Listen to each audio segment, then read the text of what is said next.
Hello, everyone, and welcome to another episode of the Purpose Vision Future Show.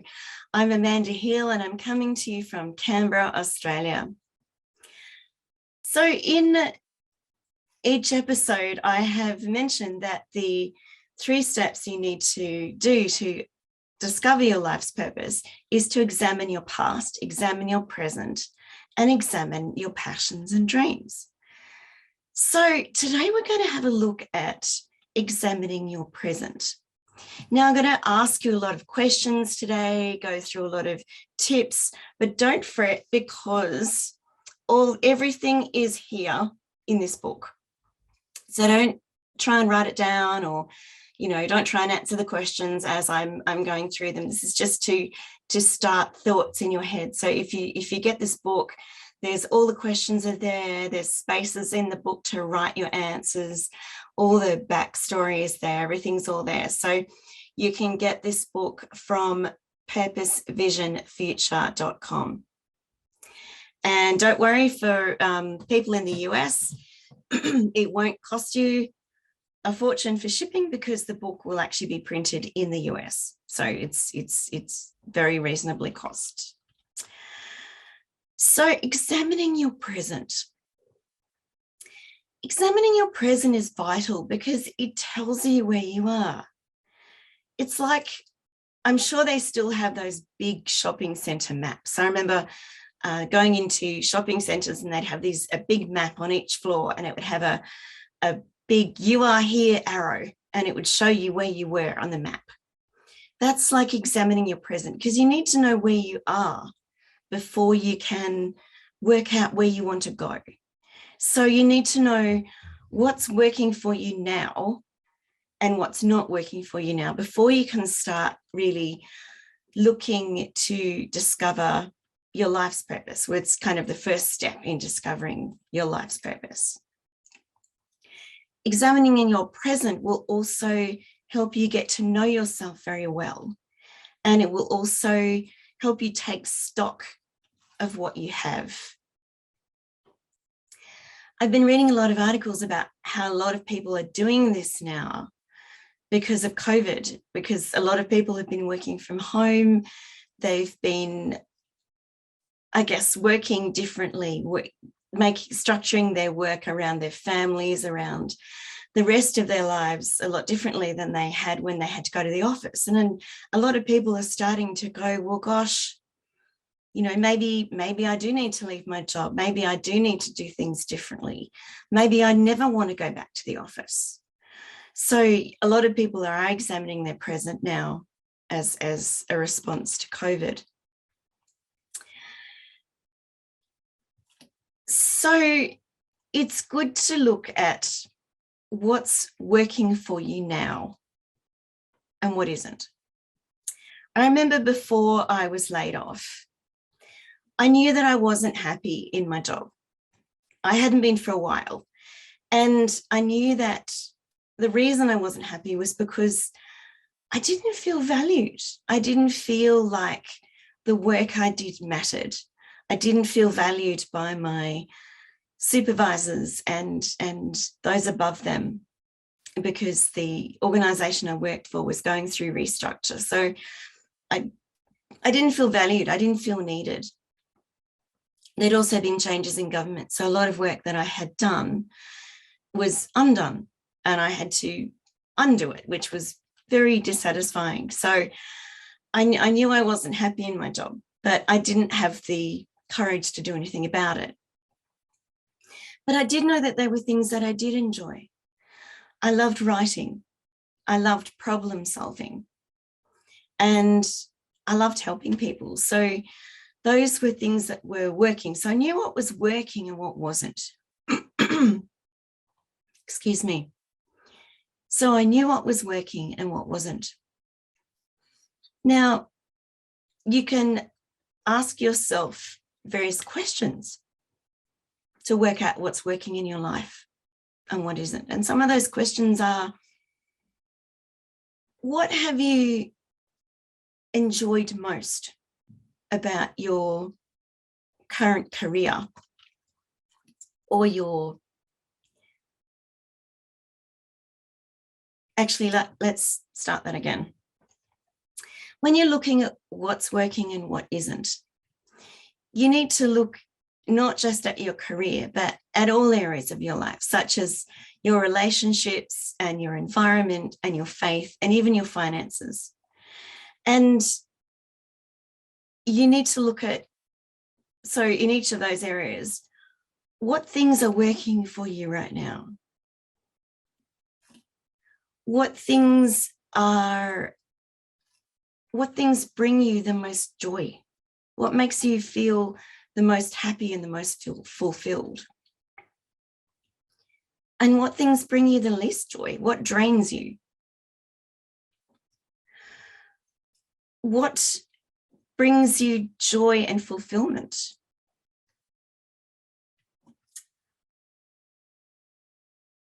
Are you happiest in a crowd or by yourself?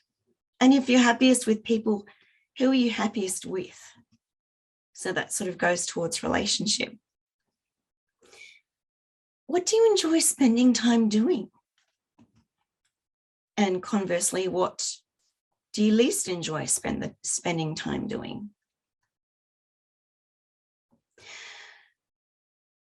So I've had to examine my present in a number of times throughout my life. But the first and most significant time was, as I said, when I was about to be laid off, because I knew I wasn't happy in my job. But I really didn't look too much deeply into that until I actually found out I was going to lose my job. And unfortunately, I just looked at my present with regards to my career.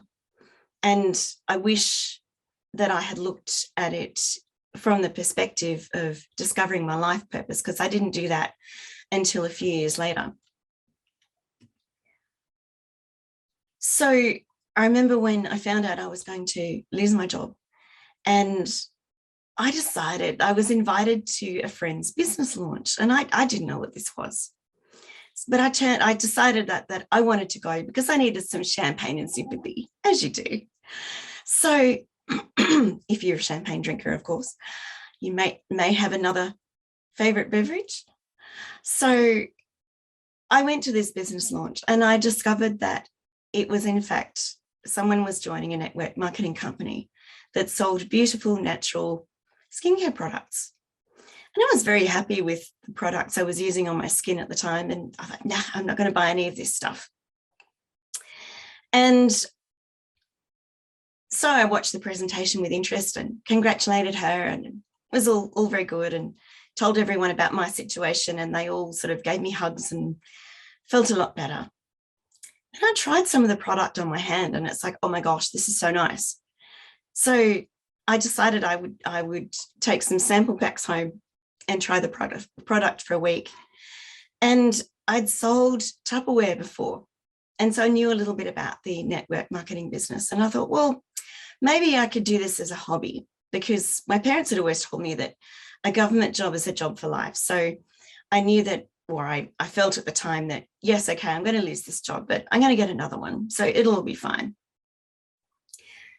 Even though it was like upsetting at the time, but, you know, in the long term, I'd be okay. But then when I got home, I went out onto the deck, and it was warm. So I went out onto the deck and poured myself a glass of wine and started to really think, did I really want to stay in government? What would it look like if I didn't stay in government? And so I Googled, what do I do when I lose my job? And I found this story about this woman who found out that she was going to lose her job. And she took a year searching to find out what she wanted to do. And she eventually found out she wanted to be a writer. And it was only then that I started thinking, well, gosh, maybe there is something else out there which isn't government. And I remembered spending some time with some people who own their own business. And I loved the freedom that they had in their lifestyle. They didn't necessarily work from 9 to 5. Sometimes they did. Sometimes they worked 7 days a week. Other times they didn't. Sometimes they did their work sitting on the beach. Other times they didn't.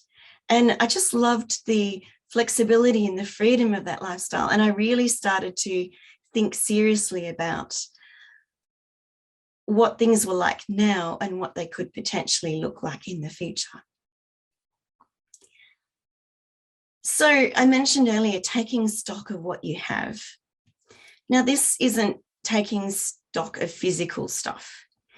This is taking stock of your personal attributes, because these are what make you you.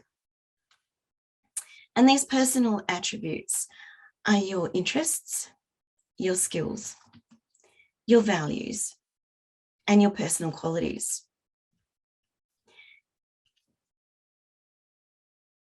And these are what make you unique. So let's look at interests. These are how you can identify your most important expertise, personal expertise. They're what make you happy. And because they make you happy, they will point you towards your life's purpose. And you might wonder where to start. So the first thing you do is list all the interests, all the things you're interested in. So I listed all sorts of things from, obviously writing and speaking and things that I'd done in my career and life that I enjoyed. And then I started to think about other things that I was interested in, like food, volcanoes, voice recording, radio production, all sorts of different things. So when you've listed all the things you can possibly think of that interest you, then look at the types of books that you like to read, because that might spark some other interests. I love reading fantasy, for example, particularly Christian fantasy. I also love reading about people, biographies. Look at the types of movies you like to watch. Look at the hobbies you have done in the hobbies that you do at the moment. As you may know from previous episodes, I love to knit. So I love doing things with my hands. Then I've done sort of knitting, pottery, weaving, or things with your hands. Look at past hobbies that you've done which you don't do anymore. Look at interests that you haven't yet explored, that you might like to explore in the future.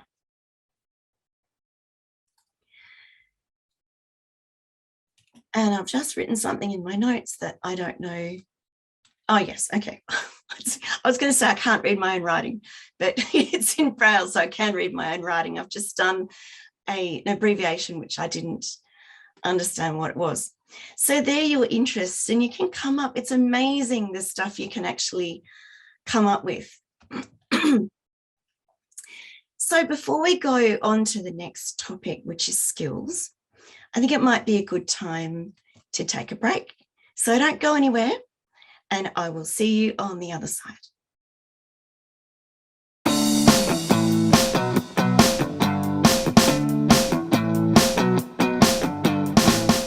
Mr. Happy Living here. I love good things made for good people. That's why I love Happy Living's online e-course. It's an 8-week-long deep dive into you and the inspired life you want to live. The life you were put here on this earth to live. The one that you and only you can live. 8 weeks of lectures and ideas and topics and supporting materials and powerful self-improvement tools. All designed for you. All designed to help you create the tools and the power and the confidence you need to discover your purpose and to discover the life you were meant to live, and to feel incredibly inspired and motivated to decide you will live your life to its fullest. It's all designed to help you create the unique and distinct philosophy of you and your inspired life. Go to happyliving.com, select our e-course, and save $100 with promo code WYTV7. And for every enrollment, I'll donate another $100 to WYTV7. For $300 and about 30 hours, I promise you'll never, ever be the same again.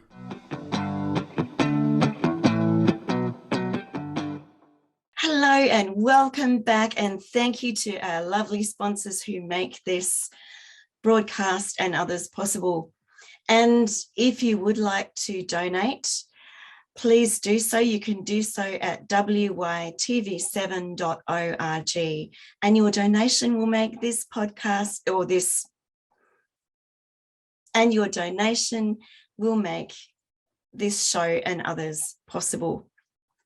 So before the break, we were talking about the different things you could look at when you were taking stock of what you had, your personal attributes.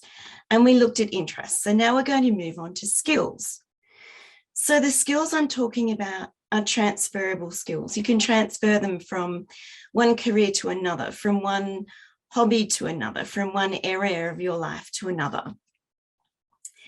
And these are things that come naturally to you. They're things that you're naturally good at. And some authors talk about them as something, they can even be yours, think of them as your superpowers.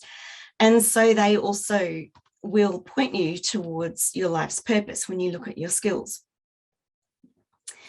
And so as a lawyer, my skills were obviously writing and problem solving and communicating and dealing with people. So they were the skills I used in my career, but I also I was good with my hands. I liked using my voice. I could sing. So I had all different types of skills. So when you're looking at your skills, look at the skills you used in your current and previous careers, for example. And then you can look at the skills you used in your current and previous hobbies, those interests that you followed and still follow. Look at your creative skills. Look at skills that you would like to explore, things that you would possibly like to get better at.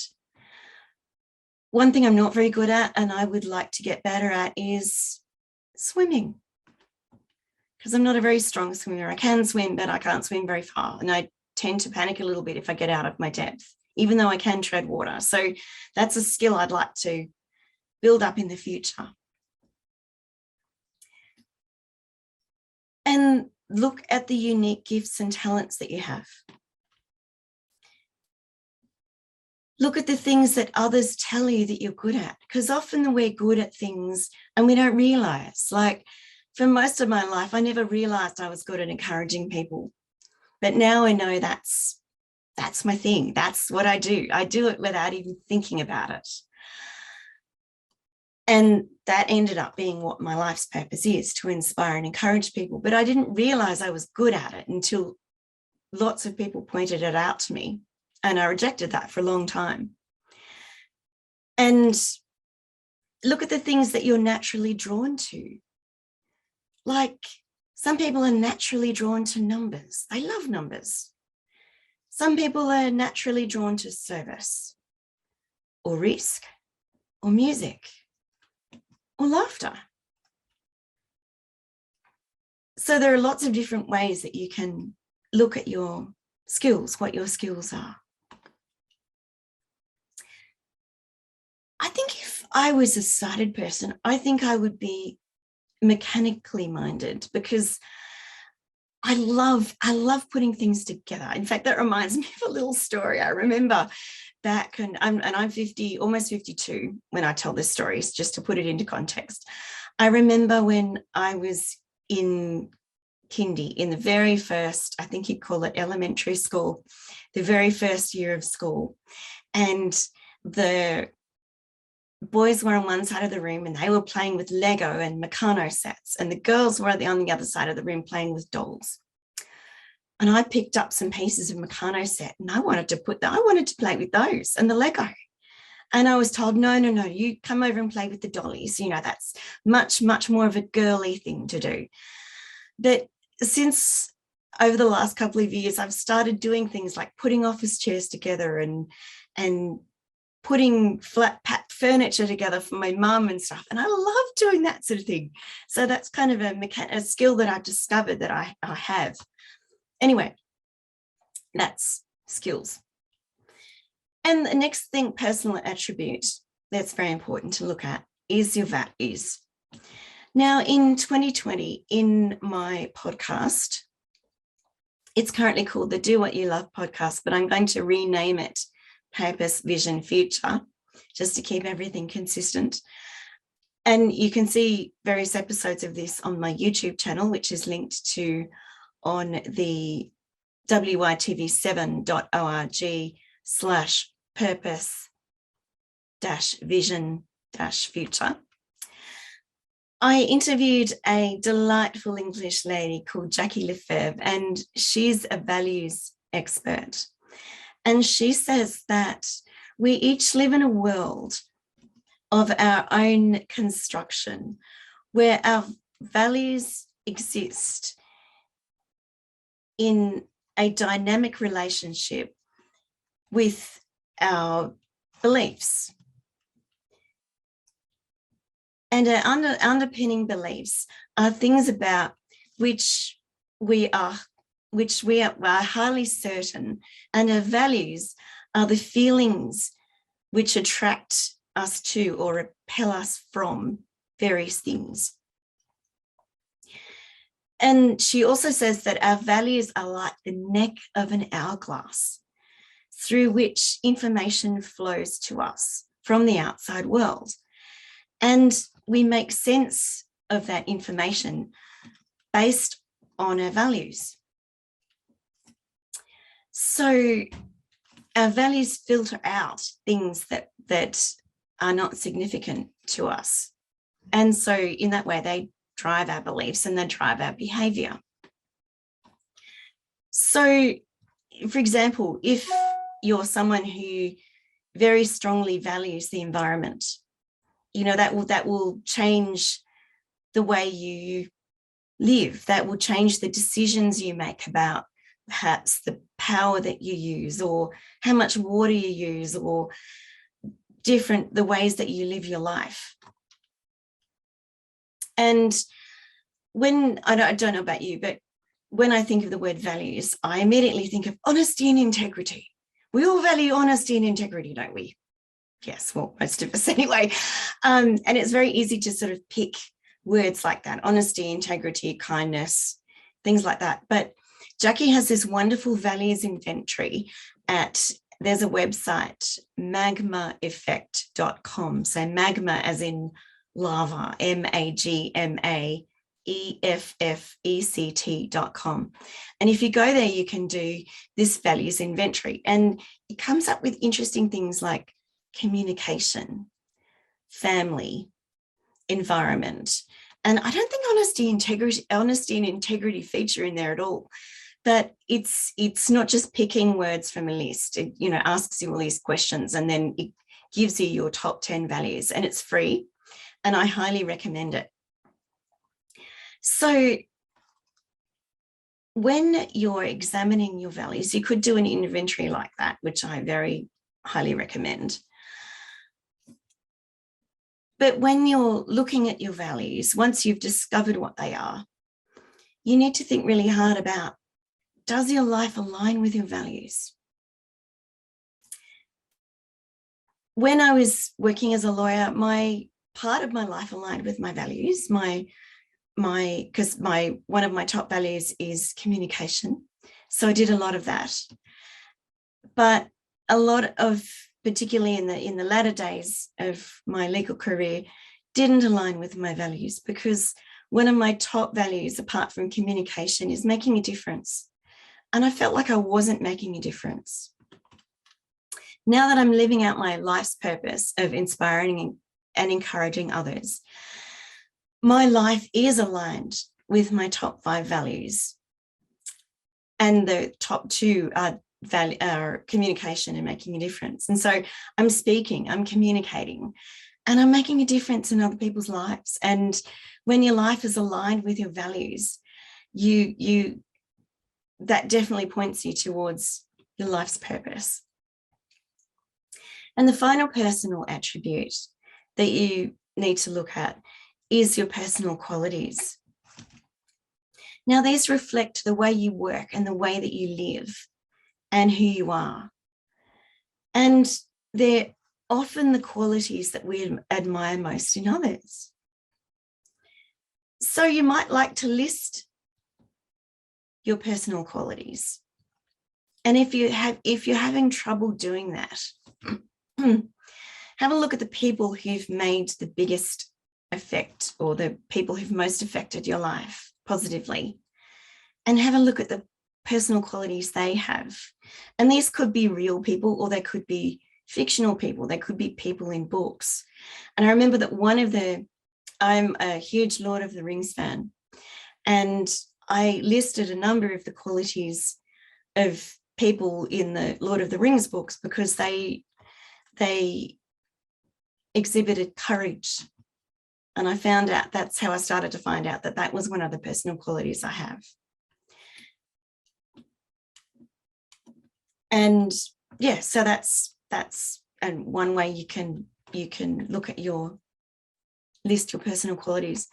So just bringing this all back to land this thing, to discover your life's purpose, you need to look at your present, your past, and your passions.